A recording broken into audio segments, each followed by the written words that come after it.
নমস্কার বন্ধুরা, আমি হলাম আপনাদের প্রদীপ। আজ আপনাদের একটা নতুন রেসিপি নিয়ে এসেছি।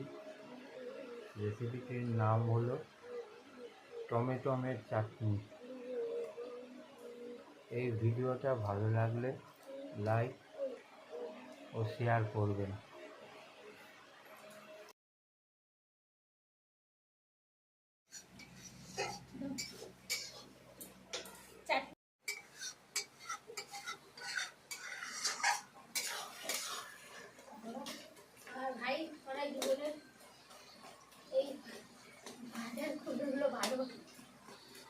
তাহলে ভালোই বাসে তোর ভাই। তোর ভাই তো ভালোই বাসে।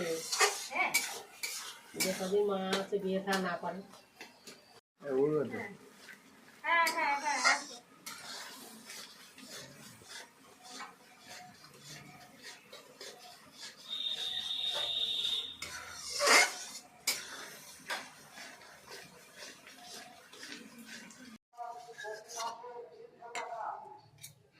প্রতি মাসে 300 টাকা।